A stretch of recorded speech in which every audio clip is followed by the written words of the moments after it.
channel, it's me, Lene. So I just got done listening to Lady of the Dark by Sabaton. I watched the animated video of it. If you haven't checked it out, go check it out. I uploaded that first. So now I'm going to listen to the Sabaton history of it because I just have to hear more about this amazing woman. So let's check it out. Hello there, I'm Pat from Sabaton. And I'm Indy Nidell, and this is Sabaton History. One of the most badass and most decorated soldiers of the Great War was not a man. No, it was not. It was a woman, Milunka Savić.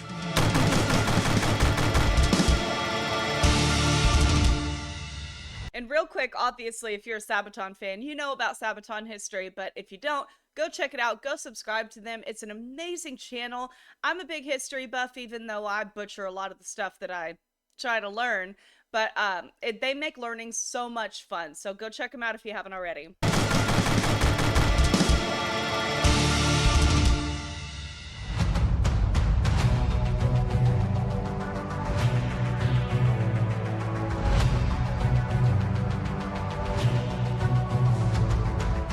Milunka Savić was a badass.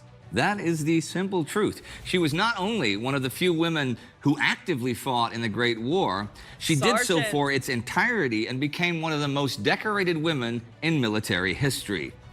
She was possibly born June 28, 1888, in the village of Koprivnica, Serbia. I say... Sorry, y'all. She's trying to, knock my mic over and all kind of stuff. Come here, Pepper.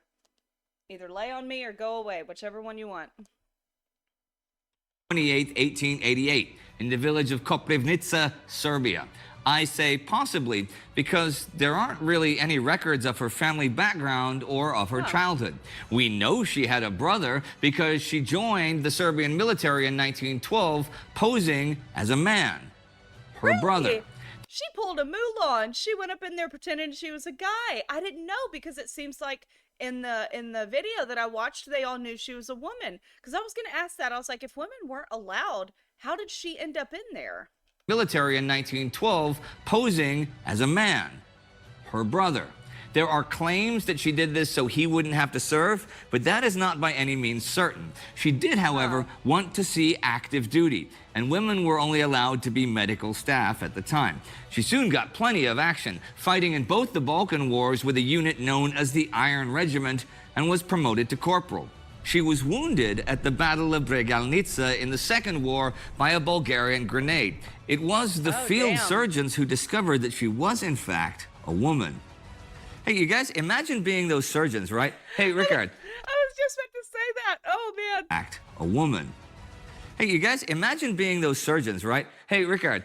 Okay, think of that. Come on, guys, that soldier's just been hit by a grenade. You're okay, soldier. Look, I'm just going to take a look. What? Wait, what? I mean, imagine being those guys. Well, anyhow, she recovered, but the brass wondered what to do. She sure as shit don't look like a woman right there. I mean, I could definitely tell from the facial features a little bit that she definitely has some feminine features, but you know what? They might have known and said, fuck it, let her stay, because she's obviously amazing. So, you don't know. Being those guys. Well, anyhow, she recovered, but the brass wondered what to do with her. I mean, she was a really good soldier, so they didn't want to punish her or anything. And let's be clear, the military deployment that resulted in her gender reveal was her 10th deployment. They did offer her a transfer to nursing. That's what I was thinking. They were probably like, we're not going to kick her out, dude. Look at everything that she has done for us. Was her 10th deployment. They did offer her a transfer to nursing, which she refused. Apparently, she was standing at attention and said she wanted to fight battles for her country and would only accept active service. The officer facing her said he'd think it over and give her an answer the next day. Still at attention, she supposedly said, "I will wait." He only made her... Could you imagine? She's just like, I will wait. 48 hours later, she's still standing there at attention. Her wait for an hour before giving her the green light and another chance at fighting. And boy, did she take that chance, because the Great War broke out the next year and Serbia found itself repeatedly invaded by hundreds of thousands of Austro-Hungarian imperial soldiers. In November and December 1914, the Battle of Kolubara was fought. But though the Serbs were big underdogs, they not only won, they drove the Okay, so the song that I listened to was about that Battle of Kolubara. I think I said that right. And apparently they knew by then that she was already a woman. Well, they already knew she was a woman by then. So that makes sense why they were acknowledging that yes, she is a female, but give her the medal anyways. Versus before, they didn't know she was a woman until she was found out due to the medical stuff. Though the Serbs were big underdogs, they not only won, they drove the Austrians right out of Serbia. Milunka Savić became a national hero after that. There were many tales of her actions at Kolubara. She crossed no man's land alone, tossing grenades, jumped into an Austrian trench, and took 20 prisoners single-handedly. Tales like these may well be true, or they may be exaggerations. She was honored, though, with the Star of Karađorđe with swords, which was the highest honor the Kingdom of Serbia offered. Oh, man! Okay, so that's what that song was about. It was about that battle of her jumping in the trenches, taking all those guys. Now, I don't know if it meant in the Sabaton history that she like took them as prisoners of war, or if she like straight just killed them all. Because from the video, it looks like she might have took them out. This is amazing, man. Oh my god, could you imagine being her, dude? Going up in there, not caring that you're a man or a woman, just having that much pride in your country, wanting to fight. And knowing that you might be a little vulnerable if you expose what your gender is, then, oh, I love it. Later on, after the Bulgarians had joined this war and Serbia was again under siege, she cleared out a Bulgarian trench and took 23 prisoners. I feel like I'm getting Serbia mixed up with Siberia. I think that's why I'm thinking of Russia. Where the fuck is Siberia? Oh my god, I feel so stupid. Hold on.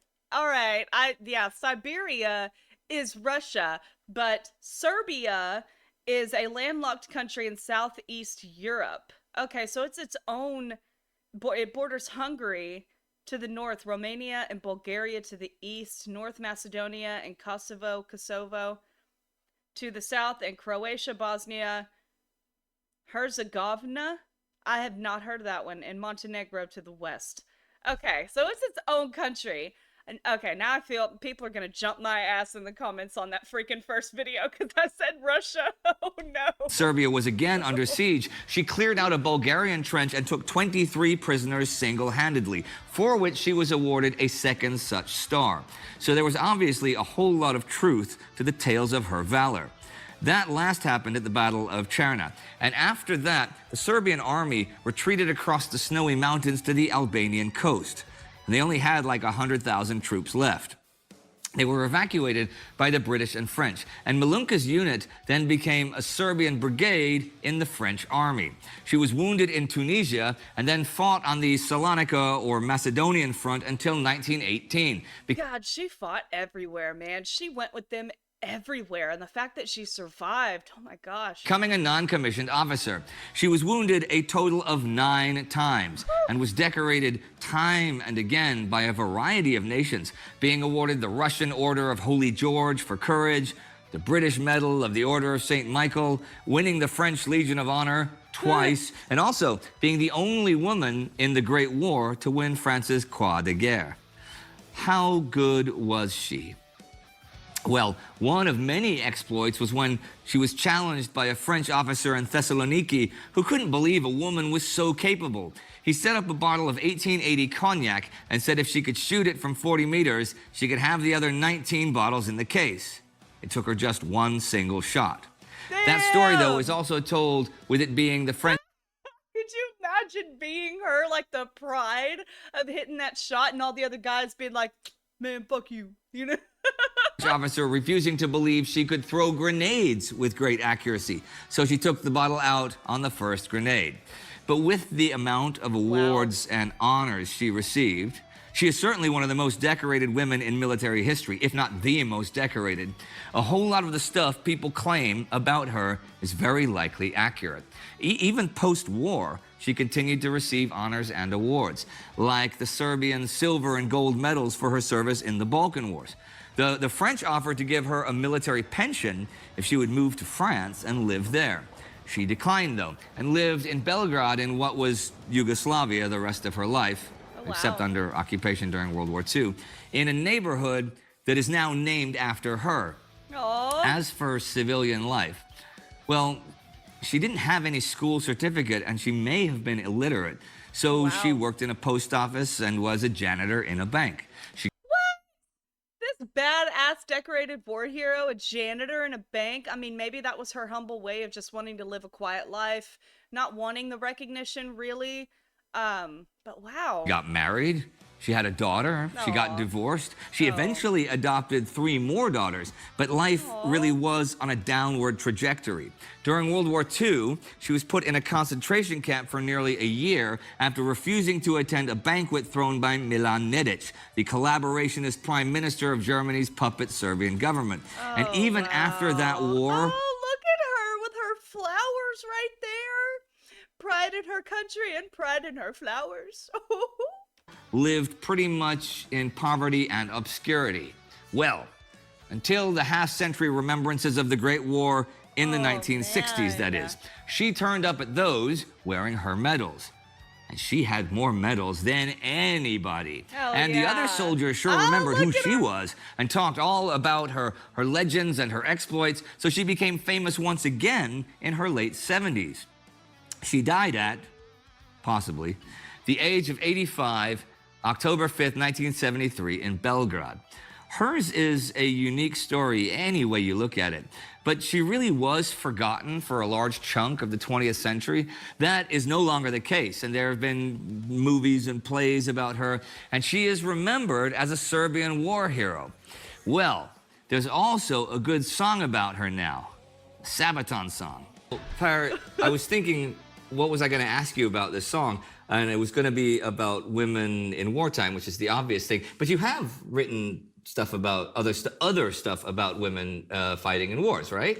Yes, obviously we have the Night Witches, which is Yep, Night Witches. I did a reaction to that. If y'all want to go check out my Sabaton playlist, it's full of all the Sabaton reactions. Night Witches is in there. also the name of the basically Sabaton ladies fan club. Ladies, I like that it's ladies. Yeah, Okay. now they are ladies. Because we're all gentle folk here. Yeah. And we did 2 episodes about Night Witches. Yes. But that was a different war. That's a different 2 episodes. I watched the Sabaton history of Night Witches, but I feel like I only saw one. I didn't know there's a second one. war. That's true. Now we're in World War One, and we're looking for people that were extraordinary. And yeah, among all of them, I discovered the story about Milunka. It is a fantastic story. And I imagine, because you don't think about it, you think, oh, well, she fought well and she won all these awards and stuff. But how would you go about winning? You have to be way, way better than your contemporaries. But there are other, Great War stories, like the Russian Women's Battalion of Death, which would not be a bad band name if you had a band name, that, especially if it was like a folk band, like a nice folk band. But what about, okay, just for a second, let's stop talking about women during the war. Maybe it's something you don't want to talk about. What about women in metal? What about women in hard Like the amazing Floor. rock and metal and stuff? Yeah, this is often a topic that comes to us, and we often discuss it. Sometimes it's like a little bit of a controversy, and some people want like, I don't want too many bands with the girls, and some people want it. And it is a male-dominated industry. Yes, and we've always had a stance that anybody who is great is great. Yeah, and sure. It doesn't matter who we are. And there are a lot of good female ladies in heavy metal that stand out and really good. And we just had the Sabaton Open Airs. We are filming this. Right. And we had several band members, several bands who Sabaton Open Air. Why does that sound so familiar? What is that? were ladies. Like, who did you have here this year? Well, Amaranth, Burning Witches, and there was also Metalite, and we had a bunch of them. But I wanna carry along with the Sabaton Open Air Festival. I don't know Oh, it's a festival. Okay. if everybody out there knows, but you guys, we're filming this, in your compound in Falun, in Sweden, where you guys grew up, yeah? Yeah. You have a festival here every year. It's your festival. It's the Sabaton Open Air Festival. Okay. Yeah, it's been going on for quite some years. How many years? There was like a sneak peek in 2006. Wow. So it's been going on for quite some time. And then the first like real bigger festival type, it was 2008. Yeah. 2009, we moved outdoors. Wow. And then we moved, basically we moved from having playing in the backyard of a rock bar to having multiple stages and 4 days open air festival in the big arena in Falun. Is that what it was this year? Yeah, that's what it was this year. And how many guests did you have like this year? We had over the course of the days we had about 19,000. That's pretty good. So that's good. We had we have always a lot of fans from different nations coming. Because we're talking now, it's just past a few days since the actual last festival weekend. happened. This is August right now, by the way. Sorry, I need to turn my phone down. I don't want y'all hearing all that. Okay, sorry. But normal years, before the stupid virus, we had visitors from more than 40 countries every year, making it a very international festival. And this year I met people from some place like, that come pretty far. We met people from Middle East, like Bahrain, and we met people from Africa, we met people from New Zealand, from Argentina, from Canada. Actually, a lot of people from Canada this year. So it was, it's still a very international, even though travel restrictions are still kind of. It's kind of expensive to travel. When did this come out? They're talking about COVID and all that 1 year ago. Well, just now. Now, do you guys play every year? Sabaton has been playing every year, yes. Yeah. And so if people want to be absolutely certain they can always see Sabaton play, they should always come to Falun during the Falun Open Air Festival. Yeah, that's true. I mean, it's a guarantee. You're going to see them, obviously. And we usually did some kind of special show there as well. And what did you do? Did you do something special this year? I mean, normal Sabaton show is not that long as we played a few days ago. So we played a couple of more songs, a little bit unusual songs. Did you play Lady of the Dark? We did not play Lady of the Dark. Damn, we should have done that. Yeah. How stupid can we be? It's the wrong episode to talk about this. Yeah. It's a great song, but we didn't play it. But we played Shiriyama. It has nothing to do with Lady of the Dark. Yeah, but it was a good one. No, I like Shiriyama. It's a song I forget about sometimes. You know what my current favorite is. I still like Attack of the Dead Men is my current favorite. But that changes like every 6 months. Haven't heard of that one. Maybe, I don't know if that, like, you guys that are serious Sabaton fans and listen to a lot of Sabaton, do you have one song that's like your total favorite overall that's always going to be your favorite? My favorite still is Bismarck. I don't know if it's just because it was the first song that I'd heard, but I'll play it in the car and me and my husband are just screaming the lyrics. Like, I fucking love that song. Favorite like Primo Victoria or Eclipse of Gallipoli or something like that? Or does it change? Because mine changes like every 5 or 6 months. It was Gott mit uns for a while. And then Haven't heard that one. when I saw you live, it was Resist and Bite. The first time I saw you guys live, Resist and Bite just, because I never thought that was such a special song till I saw it live. And that was just, boom. I've mentioned that before though. So. I mean, for us, it's also like this, it depends on, we have songs that are fun to play. See, you see what my cat's doing to this chair. You wonder why my chair is torn up? It's Pepper. Are you stuck? Are you stuck, baby girl? There. Is your other arm stuck? Oh, come on. There you go. Ugh. Yeah. And fun to listen to and fun to write and record. Yeah. So it's very different. Yeah, they don't always overlap. No, they never overlap. Look at her. She won't stop. Pepper, you're gonna knock stuff over. Yeah. And so currently, I mean, my favorite now, I think, to listen to is Dreadnought. Okay, yeah, it's a great song. To play, it's actually Christmas Truce. Okay. It's so damn. Christmas Truce, I could not quit crying in that one. I have a reaction to that as well if y'all want to go check that out. Emotional. We never thought that it's gonna resonate so good. So as it does on the stages. I mean, the audience reaction is just absolutely amazing.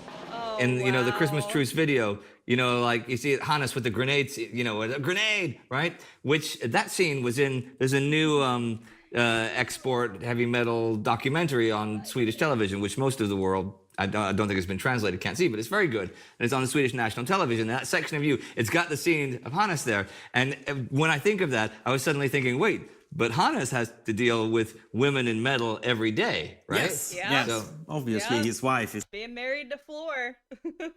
the metal woman of the world. Yeah, which we managed to gloss over a few minutes ago. we didn't even I was wondering when he didn't say that, I was like, "You're not gonna mention Floor?" mention that. But that's Cheers to Floor. yeah. Wait, which camera am I supposed to look at? I'm gonna. So you can either edit that out or you can make me look a little bit silly. Okay, well that's it for today, ladies and gentlemen, and children of all ages, on Sabaton history. All right, y'all. Oh man, I can't believe that she worked as like a janitor and she kind of went into. Dang it, Pepper. She wants to be the lady of the dark now. She basically is running up and down the stairs at 3 a.m. But what an amazing story of just determination to fight for your country, pride in your country, pride in yourself. Oh my God, I can't say enough about her. How inspiring, man. She just went in and sacrificed her life and did everything she could to fight. Oh, thank y'all for introducing me to this band, man. Honestly, I never would have came across Nightwish if it wasn't for y'all, because I don't really listen to outside other country metal very much. Then I never would have heard of Sabaton due to Floor being married to Hannes. So it's just a big snowball effect getting to Sabaton. So thank y'all so much. Like, subscribe if you'd like to. Over 86% of the people that watch my videos are not subscribed. I also have the option for a super thanks if you feel motivated to do so. Not a lot of my videos get monetized, so anything helps me. I also have the option for a membership. It's only $1.99 a month. Priority reply to comments, loyalty badges, stuff like that. If you're a returning viewer, thank you so much for coming back and listening to me. And with that, Pepper.